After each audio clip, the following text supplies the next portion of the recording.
తండ్రి అయిన దేవునికి, మన రక్షకుడైన యేసుక్రీస్తు ప్రభువుకు, పరిశుద్ధాత్మ దేవునికి వందనాలు స్తోత్రాలు చెల్లించుకుంటున్నాను. దేవుడి దినమందు మనకిచ్చిన వాక్యము జకర్యా గ్రంథము 10వ అధ్యాయము 4వ వచనం చదువుకుందాం. వారిలో నుండి మూలరాయి పుట్టును, మేకును యుద్ధపు విల్లును వారి చేత కలుగును, బాధించువాడు వారి నుండి బయలుదేరును. దేవుడి వాక్యం ద్వారా మనల్ని దీవించును. వారిలో నుండి మూలరాయి పుట్టును అంటున్నాడు. ఇజ్రాయేలీల నుండి మూలరాయి పుడుతుంది అంటున్నాడు. మరి ఒక చోట సువార్తల భాగంలో దేవుడు చెప్తున్నాడు కదా, యెషయా గ్రంథంలో కూడా ఈ వాక్యం ఉన్నట్టు, నిషేధించిన రాయి మూలకు తలరాయి ఆగి. ఆ మూలకు తలరాయి ఎవరు అంటే యేసుక్రీస్తు ప్రభు వారు. వారిలో నుండి మూలరాయి పుట్టును అని ఇక్కడ జకర్యా ద్వారా దేవుడు ప్రవచింప చేస్తున్నాడు. మేకును యుద్ధపు విల్లును వారి చేత కలుగును, బాధించువాడు వారిలో నుండి బయలుదేరు.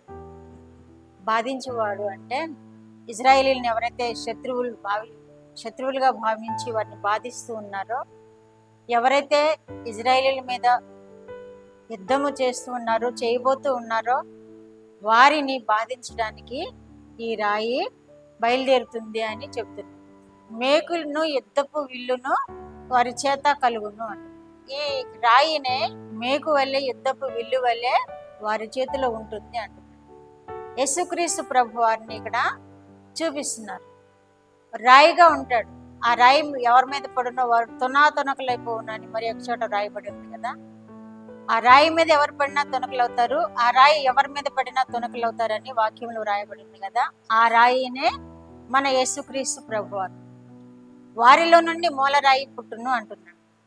ఆ మూలరాయి యేసుక్రీస్తు వారిని ఉద్భవింపచేశాడు. ఆ ఇజ్రాయేలీలో నుండి, ఆ యోధా ప్రజల్లో నుండి యేసుక్రీస్తు వారిని ఉద్భవింపచేశారు, మూలరాయిగా ఉద్భవింపచేశారు. శత్రువులందరినీ జయించడానికి ఆయన రాయిగా ఉన్నాడు ఇక్కడ. అదే ఆ వాక్యం జకర్యా గ్రంథంలోని 9వ అధ్యాయం 10వ వచనంలో, ఎఫ్రాయిములో రథములు ఉండకుండా నేను చేసేదను, యెరూషలేములో గుర్రములు లేకుండా చేసేదను, యుద్ధపు విల్లు లేకుండా పోవును, నీ రాజు సమాధాన వార్త అన్ని జనులకు తెలియచేయను. సముద్రం నుండి సముద్రమునకును, యూఫ్రటీసు నది నుండి భూదిగంతముల వరకును అతడు ఏలును. ఈ ప్రభు వారు ఏం చేస్తారట? సమాధానాన్ని ప్రకటిస్తారట. సముద్రం నుండి సముద్రం వరకు అంటే మన భూమి చుట్టూ సముద్రమే ఉంది కదా, ఈ సముద్రం నుండి ప్రక్క నుండి ఆ సముద్రం వరకు, యూఫ్రటీసు నది నుండి భూదిగంతముల వరకు ఆయన సమాధానం ప్రకటిస్తానికి వచ్చాడు ఈ లోకంలో. ఆయన యుద్ధమును జయించడానికి వస్తాడు. ఇజ్రాయేలీలందరినీ